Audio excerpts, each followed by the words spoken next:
Hello and welcome to the Actor Populi podcast, and on today's episode we're dealing with the subject of liberalism in all of its forms. I'm Thomas Lee and I'm joined by my co-hosts J. Palambala. Jack Powell. Fuck. Alright, we're gonna keep the intro liberal, and we're gonna leave that in. You're gonna leave that in? I just swore. We Really? haven't even got the first Let's part. say It's only got an fair, E you know? next to it now. Well, thanks to any of our Leave it listeners to that the, might be offended by economy. that. Yeah, you know, Please contact the attached number. 077 56. I'm not gonna read off a random number, otherwise it might actually be someone's number, and I'm gonna. Okay, yeah. Okay, Right, get it. All right, let's go. Liberalism, guys. Right. Alright, Let's so go. liberalism. That's what we're gonna start off with. We've got many different sects of liberalism: classical liberalism, later classical liberalism, modern liberalism, and neoliberalism. So with Don't classical, forget later model liberalism. I won't forget later modern liberalism. Don't forget later neo. Or as I like to call it. Okay. Right. So we start with classical liberalism. We've got people like John Locke. Are we looking at Voltaire in classical liberalism? Yes, we are looking at Voltaire. All or right. I'm looking at Voltaire, I should say. As our resident classical liberalist, as I'm gonna. Don't call me that. You see these things these people put on their comments, on their bios, they put Yeah. like classical liberal, and like, no, you can't be a classical liberal anymore. That time has passed. That was years, 200 years ago. That's like going, The Yeah. time travelers, Jay. All right. Is So it- Jay, do you wanna begin with a little summation of classical liberalism? yes, Mr. Locke, John Locke, big boy Locke. Locke is one of the greatest Western philosophers and the founding father of philosophy. One of the founding fathers of philosophy, and a big liberal thinker. Yeah. He had lots of ideas, and they were very kindly, I've repeated that 3 times, they were very kindly summarised in his book, Two Treatises on Government, which Yeah. is generally regarded as kind of the cornerstone of liberal thought. So Locke was the first person, or one of the first people, to deny the medieval principle that the state was part of God's creation, right? This is the idea that was thought that the state and the church kind of controlled everything, and people were subject to the rulings of God. Yeah, and yeah. the monarchy, kind of the Like our divine right of right. kings. Yeah. Yeah.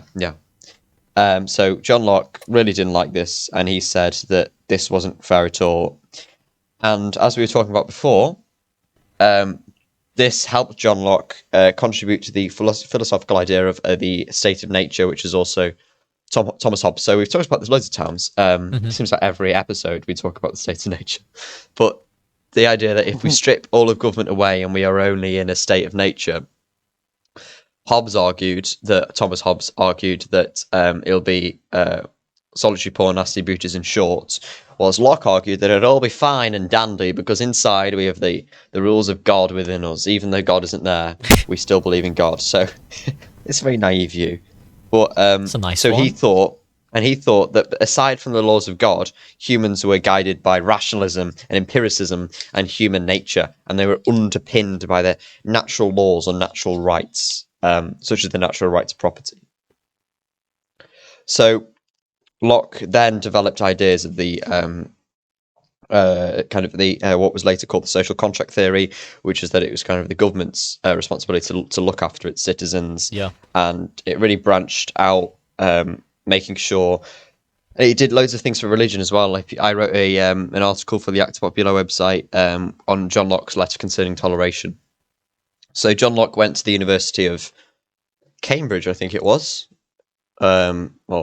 I think it's either Cambridge or Oxford, and he studied medicine. Went to Christchurch, Oxford, didn't he? Yes, Christchurch, Oxford. There you go. Well done, Tom. And he went to Westminster School, the same school as Stephen Fry. Cool. Not the same time though. He was a physician. Stephen Fry's quite old.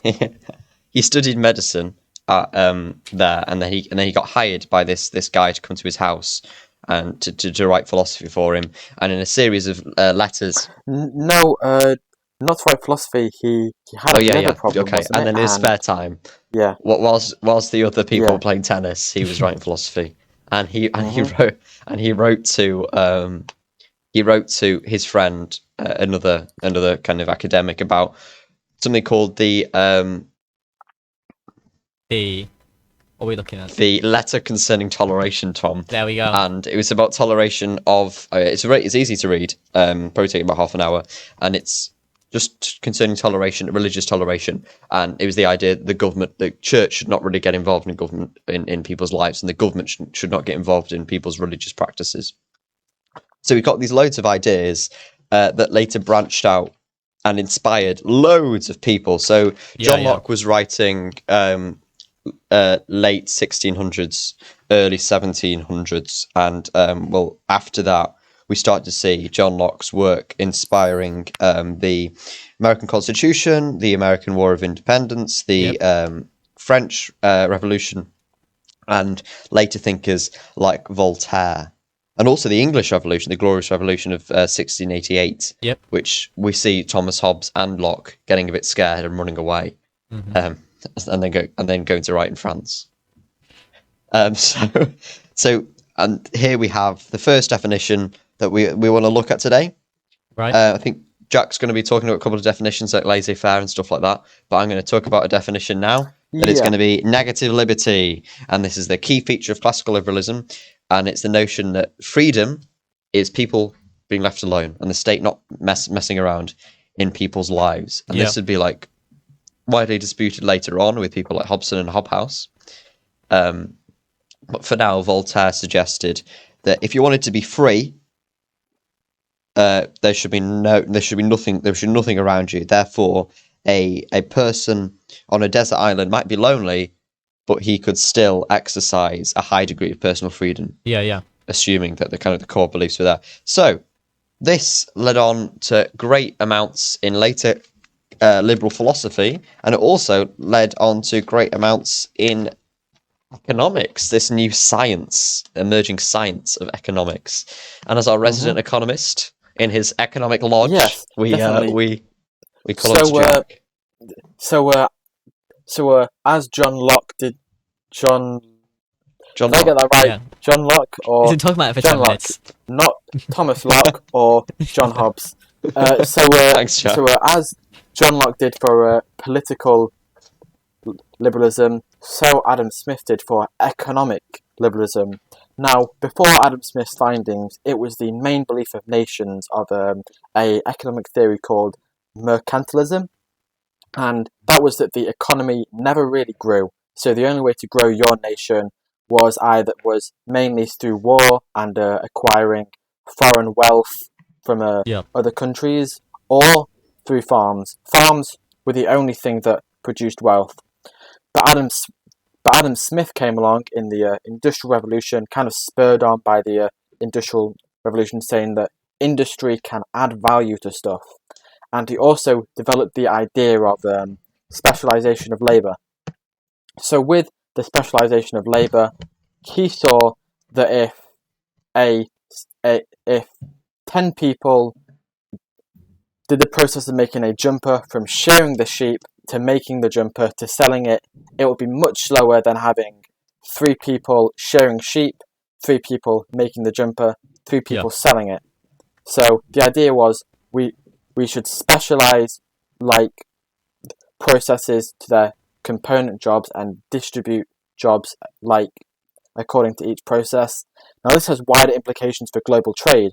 So say we as England, we produce lots of wool back in the day. So if us as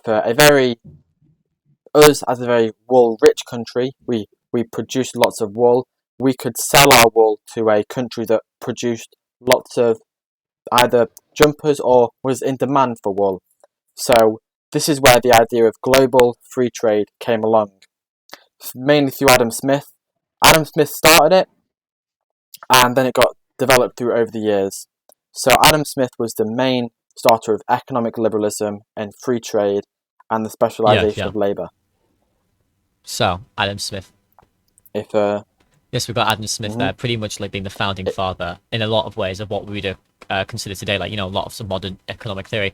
Did Adam Smith, so then, did he prescribe to labor theory of value or marginalism out of interest? I think he wrote a bit about the labor theory of value. He didn't make the labor theory of value, but I believe his ideas were worked on by Marx and then was made into the labour theory of value. So when we look at Adam Smith, then we're seeing him like kind of like have like almost all other economic theories kind of branch off from him, because we're looking at people like Marxists are going to cite Adam Smith and globalists are going to cite Adam Smith, but they're definitely not going to get along with each other. So on classical liberalism, that's John Locke and that's Adam Smith. So who else do we have inside of a classical liberalism, Jay? Who else are we looking at? Anyone else notable and important that we should know about? You okay there, Jay? Do you need a moment? Yeah, can you cut that out, Tom? Tom's desperately trying to do it without cuts today, and I've ruined it for him. No, Jay. We're keeping it No, I've got one, people. Sorry, I didn't do open the document, didn't I? I can talk about the founding fathers, can't I? Let's talk about them. Yes. Please say you're going to cut that bit out. We'll find out. No. Nope. Fine. Nope. Fine. Okay. It's liberal. You win. It's liberal. By which I mean I'm not doing anything. The founding fathers. Okay. Laissez-faire. Okay. Thanks. Laissez-faire means to do little. Yes, I remember that. It just means okay. So I'll talk. It just means to leave the economy alone. That's it. So I will talk then about my favourite founding father, Thomas Paine. Right. And Thomas Paine's. Sorry, Tom. What are you going to say? No. I just said right. I just said right. My favourite founding father, Thomas Paine, and I like him because he didn't like the monarchy either.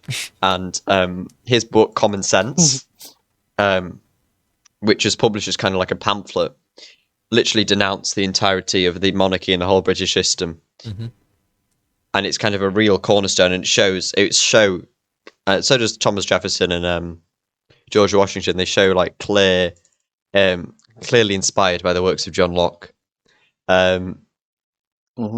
pushing away the tradition and bringing in empiricism.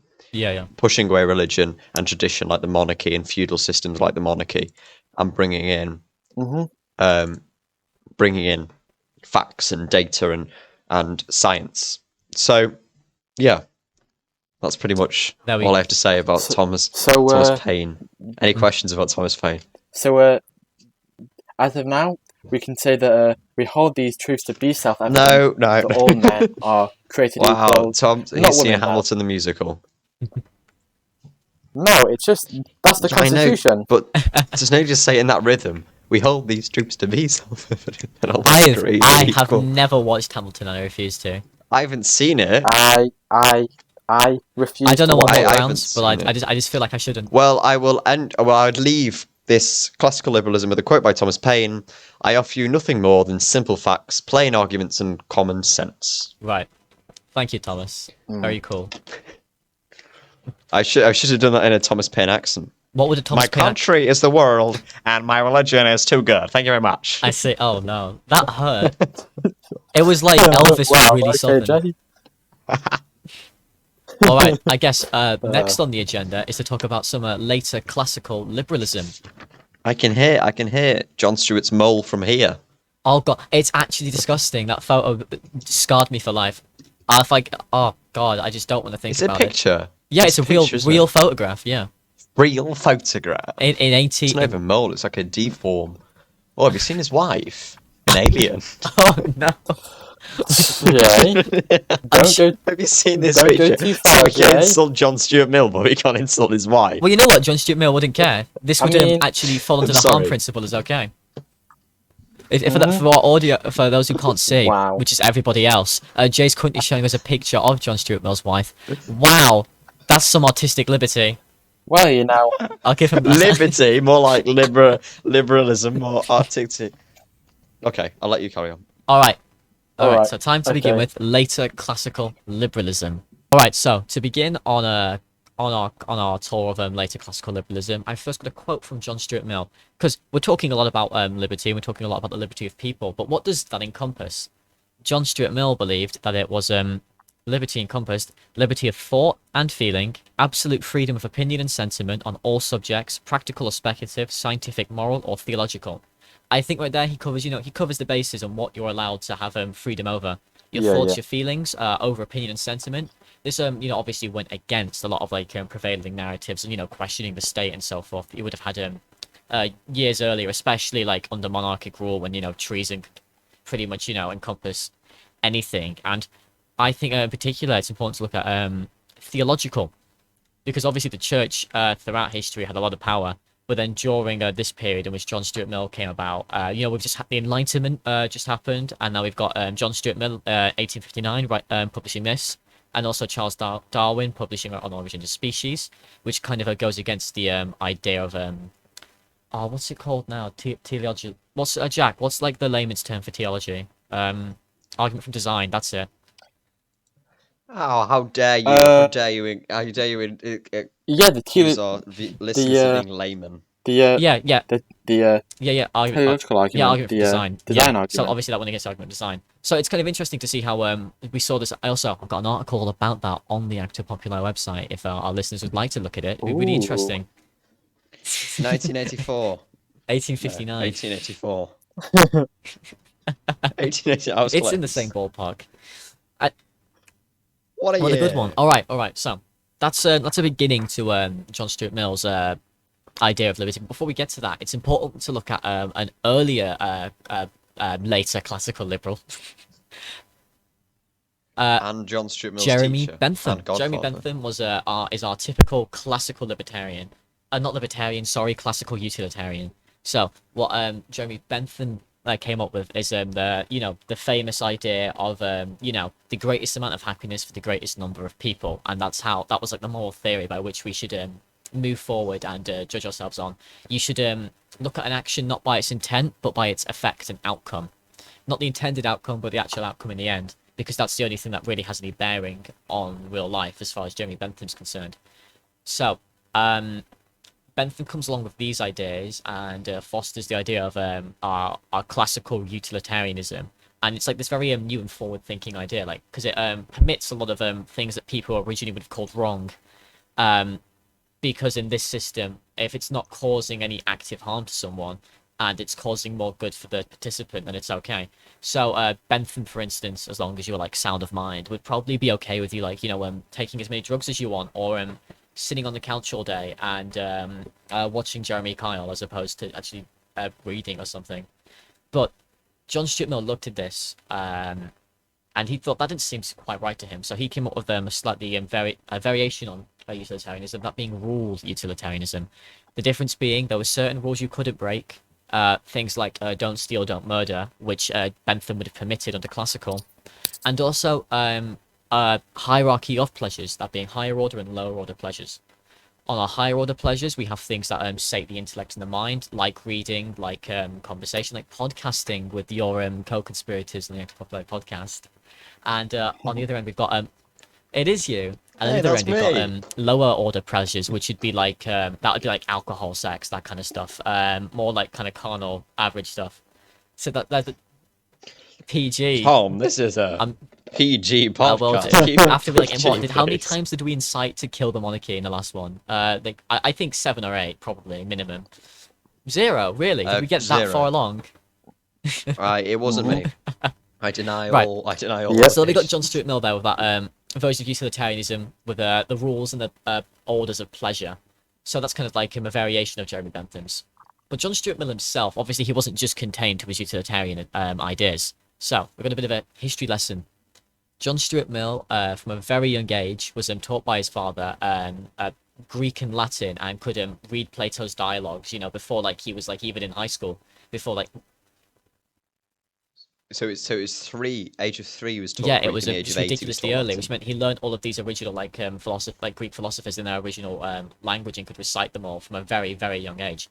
His father was an ardent empiricist, and he was guided a lot by Jeremy Bentham as well, and he believed, in a simple how the mind was a blank slate. That's that you could imprint knowledge onto, which is what they did with John Stuart Mill. From a very young age, they imprinted that knowledge onto him.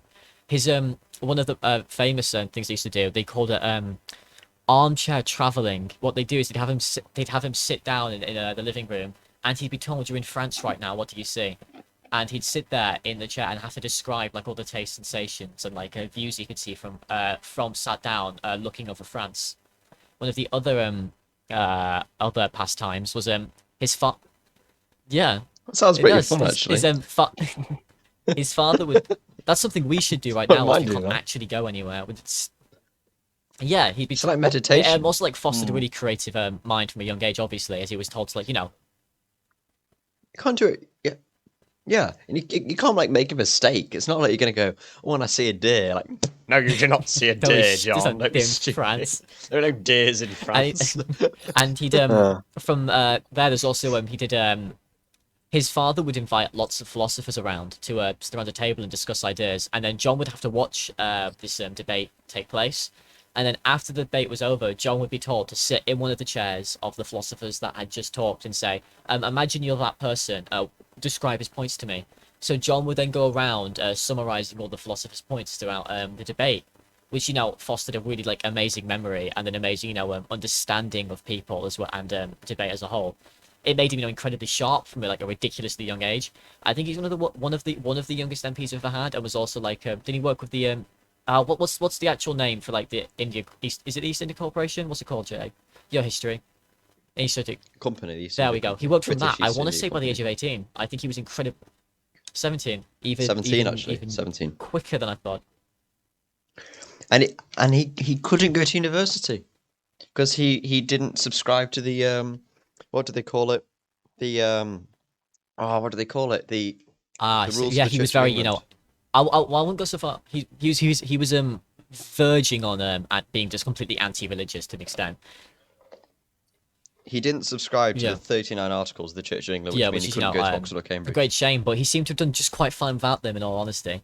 But what happened? But that's Tom, exactly what happened to him. He had a mental breakdown because all of this happened to him. I think it was at the age of I want to say 19. I could be wrong though. I think it was very early on into like this life he'd been sprung into, because he'd always had this pressure built onto him from a very young age. He broke down completely. Like he just lost his lust and want for life. He was just done with the whole thing until he discovered poetry, which is quite nice. He found a love for the world through pastoral poetry. You're fond of pastoral poetry, aren't you, Jay? You like Wordsworth? Yeah, Wordsworth was the guy that made him, because the reason he's such a pretentious kid, the reason he contemplated suicide was he thought that making the world a better place would not bring him joy. And that's the reason. He was like, will I gain joy from making the world a better place? Bye. No. So what's the point? And then he realized that, there's beauty and compassion. Yeah, and then compassion. Really interesting guy. And obviously, like, from here, he came up with lots of different principles and ideas. The harm principle being one of his most famous ones, that being you can commit an action as long as it doesn't actively harm somebody else. And who's also, like, very liberal thinker in, like, the modern sense in terms of his opinions, like women. He campaigned for, like, a representation of women in Parliament, actually. Very progressive, especially for the time. And he also... Aside from his views on... Sorry, go on.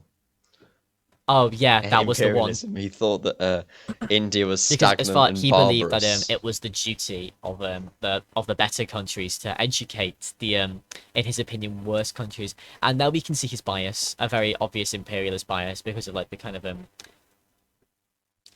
So despite John Stuart Mill very anti what he'd call truisms, as in like dogma, he very much thought without discussion the truth died and it rotted. He very much believed that for you to hold an opinion, you must know the counter opinion to it, and otherwise you don't understand your own stance well enough to defend it.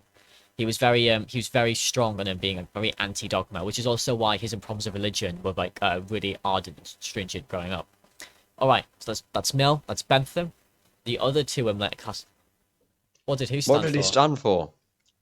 We've summed up his life amazingly, Tom. He stood for classical liberalism, the harm principle, and anti-dogma. At least I would say they're like some of his main sticking points, especially when it came to truisms, because he very much was up for open discussion on any subject. He didn't believe there were any sacred cows, which is again why he had such a large problem with religion.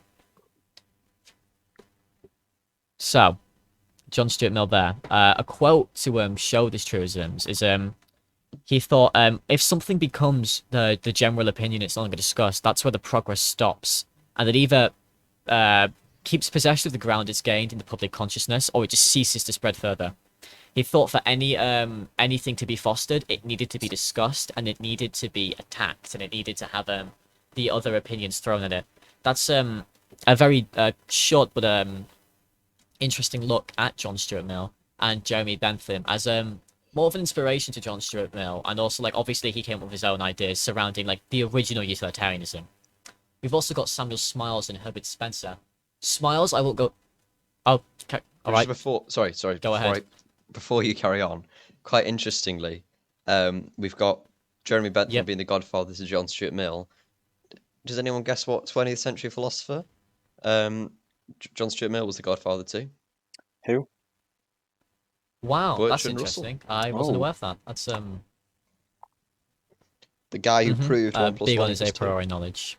And what's the term? Tautology. That's the one. That's the term I was looking for. All right. So we've Mill, Bentham. We've got Smiles and Spencer. Smiles isn't okay. I won't go into too much detail on Smiles because a lot of what he came up with was a lot of like rewording and reworking. Oh shit. He did he was very anti the laissez-faire government as far as I'm aware as well. Interesting fact, and very anti-materialist. Samuel Smiles, and his most famous work obviously being his like self-help book, which your life is like, oh, self-help, that's a very nice goal, quite noble. Or you'll think about self-help in the modern term, and you'll want to gouge his eyes out. So Samuel Smiles, everybody, he exists. After existed, and then there's Herbert Spencer. Herbert Spencer, very interesting fellow, because he came up with and coined the term survival of the fittest. Not survival of the fittest. Social Darwinism. There we go. No, actually, Herbert Spencer did coin the term survival of the fittest in Principles of Biology in 1864. So it wasn't Darwin. I don't know if Darwin also had the term, but it was coined by Spencer. Well, I think that's Darwin what Spencer did. It Spencer took Darwin's ideas and applied them socially. Yeah, so surely Darwin. The term was coined by Herbert Spencer in 1864. But he might not have said survival of the fittest like as a term. All right. We're gonna. Okay. This needs to be the new episode. We're gonna debate. Anyway. Survival of the fittest. Who can coin a term? Yeah. All right. Herbert Spencer. He pretty much took. Yeah, not Samuel Smiles. We're going to ignore Samuel Smiles. Oh, what did he even... he did nothing. Herbert... Yeah, I'll carry on. Like, I need to get this out of the way so Jack can start talking about Margaret Thatcher. We've got a while to go first. Jack hasn't had his turn yet. We did offer you to talk about modern liberalism, but you shoved that away as fast as you could. Yeah. Right, no, I want to do neoliberalism. No one knows what Rawls stands for. I'm going to get... Tacit social contract. Herbert Spencer. He took Darwin's ideas and he applied them socially. So, like, he applied the ideas of social Darwinism to, like, kind of a social setting, which is, kind of like that kind of fits into like the ideas of like a lot of like like a free market economy where it's like the survival of the fittest business, that kind of like mentality kind of comes up a lot in like Herbert Spencer. But really, it just seemed that he took ideas from the biological world and tried to apply them in a social sense. And I'm not sure if that's entirely analogous or something that he should have done, because it feels like he kind of disregarded the fact that just because these were quote-unquote natural laws, that doesn't mean that ones we should particularly follow. Just because we see them evident in the natural world doesn't mean that means we should also, do the same. Also, I do discuss that in the Populi episode. Populi. We've got 8. Is this a new podcast that you're doing without us, Tom? There's 8 of us in that one. All right, there we go. That's some later classical liberalism. I thought it was just going to be you interviewing an octopus. That'd be interesting. That'd be better. So we got Bentham, then we got Mill, we got Spencer. Okay. We haven't got Smiles. I'm disregarding him. Jay, do you want to talk a little bit about modern liberalism? This liberalism, I bet when you clicked on this video or Spotify link, dear listener, you didn't expect this to go on so far. You thought liberalism, hey, isn't that the thing that John F. Kennedy liked when everyone was all hippie and nice. Isn't No, that that's just a small branch. the green-haired people shouting at you? Yeah, yeah. Or the really staunch Tory. No, liberalism's so broad, and that's what we're trying to convey for you. It's one of the most complex and largest political ideologies of all time, and it's always at the front of every textbook. So I want to talk. See, we can talk about modern liberalism now, which I've been tasked at doing, and we can talk about the Hobson and Hobhouse and T.H. Green, that have kind of turned into non-existence anymore. They basically said that it was stupid. Samuel Smiles and Herbert Spencer are stupid to believe that individuals are innately kind of autonomous in a society. Society is so complicated, and this idea of positive freedom, as opposed to Voltaire's idea of negative freedom, which was that the state should not get involved at all. They said that the state should get involved in enabling certain people to gain freedom. So that would be like through healthcare, through employment, health, or education. So that things like that we often, especially England, as this kind of welfare. We're quite good for the welfare state, especially in comparison to some countries. But unless you look at the Nordic countries, then we seem to be a bit behind. Yeah, but we're not as bad as America, so yeah. So he said that the freedom for these modern liberal thinkers was not leaving the state alone, not leaving the people alone, but the state actually helping the people to gain freedom through education, healthcare, and housing. And now we have another big guy, a guy by the name of John Rawls, who's a pretty big guy in political philosophy, known very well for his theory of justice, which was published in 1971. So Rawls' theory recommends kind of basic rights and equality of opportunity for the least advantaged members of society, principles of social justice. So he thought that if we step out of the world, right, and looked, it wouldn't be a very fair place. Is that a good? It's like if you were to be like if you were like before you were born, and this all-powerful figure said, how should you distribute resources, knowing that there's a chance for you to be part of any social strata? How would you distribute those and resources? It seems to make the most sense to do so equally in order to give yourself the best chance of ending up in a good situation. So we had these really great ideas. Clinton loved him. Really clever guy. Went to Princeton, Harvard, Cornell. Then was made a fellow of the old Churchill College, Oxford. Maybe you saw John Locke's grave. And he's a big thinker in modern liberalism, and probably one of the last. Well, we get the Liberal Party in Britain with Herbert Asquith and David Lloyd George. But I'd say that is the last. William Beveridge as well, I would say, is a modern liberalism. He created the Beveridge Report. We've got an article on that, haven't we, on the Populi website? Yeah, we do. Yeah. The first one, actually. The first article we did. Yeah. First ever article. Wow. So you have to go scroll right through the bottom. So the Beveridge Report outlined plans for Britain to become better, and that actually led to the creation of the National Health Service. So moving away from that now, moving away from modern liberalism, we move on to Jack's domain. The elephant in the room. Is it, should we say, neoliberalism, or so the question I have for Jack is neoliberalism liberalism or conservatism? It's a very horrible. I know that's really harsh. Sorry for. I'm not sorry. It's a very. It's more economic freedom over personal freedom. It's the freedom to have your rights. So do you think it shifts by further onto like the freedoms of businesses as opposed to the individual? Definitely, yeah. So I think a perfect microcosm for neoliberalism is the first test of neoliberalism. So in the 1960s, of course, the Cold War happened, and Chile elected a. Never ever, Jack. Never ever in my life have I heard someone pronounce. Isn't Chile like a slang term? Chile, like not an actual. Maybe I've never ever heard someone Chile. Yeah. So. Sorry, carry on, Jack. So Chile had a communist leader elected. Now Richard Nixon saw this and was like, "Oh, that's bloody very hell." British for Richard Nixon. Yeah.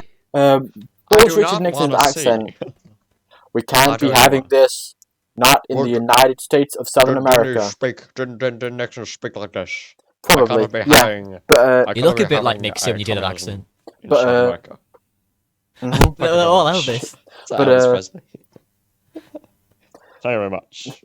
But he saw that happening and was like, "No, this can't be happening. Not in my South America," and commissioned the CIA to overthrow Allende, who was the communist leader. Now at this time, there was also this group of economists called the Chicago Boys. These were Chilean students who were given a what's the thing where a uni gives you money? Scholarship. Yeah, a scholarship. So these Damn. So these Chicago boys went to the University of Chicago, and they studied directly under Milton Friedman. Milton Friedman is probably the original neoliberal. So these guys were very neoliberal. Wasn't Hayek the original? Who was the first bastard? Probably. Which one of you was it? Frederick von Hayek is the big guy. So he's the big guns. So these guys. Could you outline to our listeners what neoliberalism means? Neoliberal policy is basically widespread deregulation of the market and privatization of a nationalized industry and reductions to government spending to counter high inflation. Now these guys were against the Keynesian view. So in terms of fiscal policies, Keynesians believed that in a recessions, expansionary fiscal policy was required to stimulate the economy. However, these neoliberal monetarists viewed that fiscal policy had no long-term output. So, Jack, is this the idea of is it trickle down? Trickle down economics was a part of it. I believe that was instituted by Reagan and Margaret Thatcher, and that belief was that if we allowed companies to trade freely and make more profit, then the lowest stratum would see a share of that profit as they were paid more and there was more competition. Which, as we all know, the wealth would trickle down. But it didn't happen. So going back to Chile, is it Chile? Of course, shut up. The communist leader committed suicide after a coup, and Augustus Pinochet was placed in charge. Now Augustus Pinochet. Yeah, imagine Auguste Pinochet, but yeah, he basically put the Chicago boys in control of the entire economy. Incontinentia. So he put the economy in the hands of the Chicago boys, which are basically Milton Friedman's protégés. And as you can probably guess, with a complete deregulation and deprivatization, whilst the economy did grow a fair bit, inequality widened, and nearly 45% of the population had fallen into poverty, whilst the wealthiest 10% had seen their incomes rise by 83%. Amazing. Just great work all around. So, is this the birth of banana republics, Jack? Is this what this kind of falls into? Right. No, banana republics was like 1920s, where companies. It's Augusto Chile say. Augusto Pinochet. Can I pronounce his name in my best Spanish accent? Okay, do it, Jay. You can do it. Augusto José Ramón Pinochet Jay. Wow. You're right. You did French, didn't you? So. I did French, yeah. I just searching up this. Are you just insulting people's family members this episode? Yes. I don't think he's a particularly nice guy either, Tom. He is Pinochet, so. Didn't Pinochet do the stuff with the helicopters in the fields? Yes, he did do this stuff with Which the you can Google helicopters. about more, because I don't want to get demonetized. Would you want to meet this guy? No. Oh, jeez. Right, so back onto neoliberalism. There we go. Neoliberalism as a core Tongue twister. Neoliberalism as a core ideology is the ideology of deregulation of the markets. So there's a lot less protectionism and denationalization of industry. So we can see this under Maggie Thatcher's reign, the privatization. And Margaret Thatcher, she died today. Good. not today. Was it the anniversary of her death? Can we get 3 cheers? Yeah. Yeah. Wait. All right. I'll stop. Somebody died. So keep it. we could see under Margaret Thatcher we could see under Margaret Thatcher the privatization of such like British Steel, British Airways, British Transport, a lot of stuff. So I don't know a fun fact about Go ahead. her privatization. Yes, I would do, Jay. Brilliant. So Margaret Thatcher said that she privatized, as you say, the rail and all things in between, but she never could actually privatize the. She said it's impossible to privatize the 3 things. Post, she said it'll be impossible to privatize. Rail, she said it'd be impossible to privatize, and the National Health Service said they were the 3 things that she would never privatize. Did she privatize the rail? Well, yeah, they all got privatized apart from National Health Service, which I think people in Cameron's administration had their eyes on. Yeah. They would have went Anyway. So Yeah. back to neoliberalism. Now, why were these new neoliberal ideas adopted?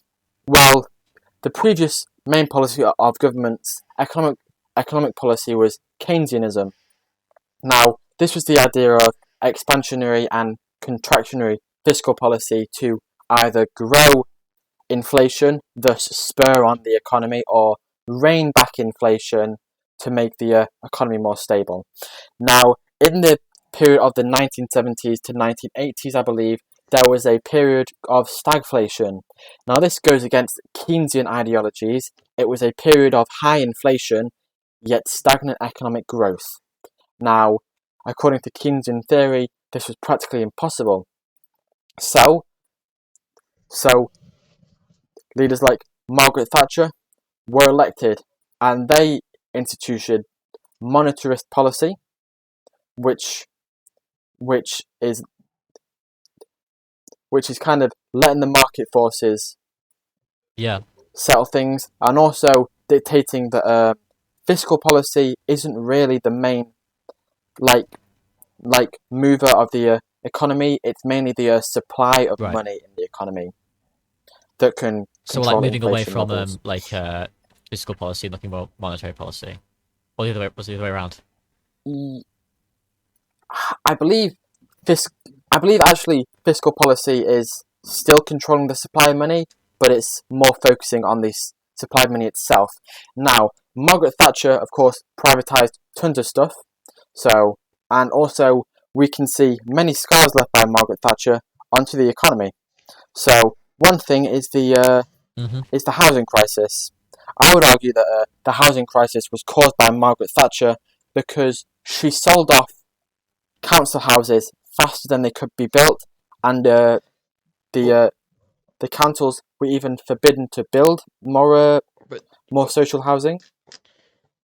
See, this is the argument that a lot of people, and I did for a while, have with Margaret Thatcher, is that she kind of, people say, and she definitely did, people say that she kind of brought out this new kind of entrepreneurial way within people, and people can make their own money, they can make their own way of life, they can buy their own council houses, they can boost themselves up, they can make themselves this big, they can make businesses for themselves. This is the idea that Margaret Thatcher had and Ronald Reagan had, that anyone can be a millionaire. And she herself was born in Lincoln. She was the daughter of a grocer. She worked her way to Oxford, and then there's a great quote that I told to Jack that when she was 7, Tom, she went to get an award when she was 7 years old in primary school. She went to get an award, and the teacher gave her the award. She said, "Oh, aren't you lucky?" And Margaret Thatcher went, "I'm not lucky. I earned it." I imagine she said it just like she would have been in her 50s. And she went to Somerville College, Oxford. I think it was her first in chemistry she graduated with. Kind of amazing at this time in the 50s when 40s 50s when it was all full of boys mainly, and she had to go to so she's very impressive a tough that life, and she's done very well. That so many people don't manage. Do you reckon she held a lot of feelings? Oh, I did it, so everyone else should be able to as well. Yeah, maybe, but I think that her political ideology was a bit bent, as it were. Yeah. But I think I admire her as a person. Definitely got a work ethic and there. As a politician. But what she was working towards, we can dispute if that was as ethical. Yeah. So also the mental health crisis can also be linked back to Margaret Thatcher, where she basically completely removed the mental health aspect of the NHS under the guise of de-asylamization, preferring more a care in a community aspect. Now this led to a spike in murders in households, and also led to increased homelessness in the mentally ill. But ultimately, her monetarist policy, which remained untested, except in fascist Chile, where it messed over the poor people, led to a pretty bad recession and rather high inflation, if I remember correctly. So we can see that this idea of neoliberalism kind of was short-lived compared to other other liberal ideas. I wouldn't really class neoliberalism in the same vein, because it seems to be a short-lived offshoot. It appears to have started in Chile and died in Chile as all the Western powers Do you think we very quickly went away from it? Yeah. Because it proved to be moved to distance ourselves. Would you say? Do you have any? Are there any current notable fairly modern neoliberal thinkers? Anyone still practicing and preaching this? I think it's still there in Chile because the constitution is ingrained with neoliberalism, because Pinochet made the constitution. Yeah. But ultimately, this form of liberalism was a form of more complete economic liberalism rather than personal freedoms. They valued the... Seems to move away from what liberalism was to begin with. Personal freedoms. Because, we've got the Tories of kind of Cameron and Johnson. They seem to be occupying quite Keynesian economic theory. Especially with Sunak. Yeah. Yes. So, that brings us on. I don't know what we'll be doing next week, so we're going to leave our listeners on an edge. It will either depending be on how we conservatism feel, or socialism. All up in the air. Who knows? We like to stay liberal like that. So. Well, hey. We hope you've had a good time. Thanks for anyone who's actually listening to this. We're not shouting into the void. If you make it this far, I owe you a single chunk from a Cadbury's bar from the Lim canteen. That'll be good. I know. Wow. I can't wait. Count me in. So will the Cadbury's crumbs? Would the Cadbury's crumbs trickle down to Jay after you purchase it and give it to him? All right. Sadly, no. All right, that's where we'll leave it today. Thank you very much. You guys should either subscribe to us on YouTube or Spotify, look at our articles, and follow us on Twitter and Instagram. Look at our link tree. Check it all out. All right. Please. Have fun, guys. Au revoir. Goodbye.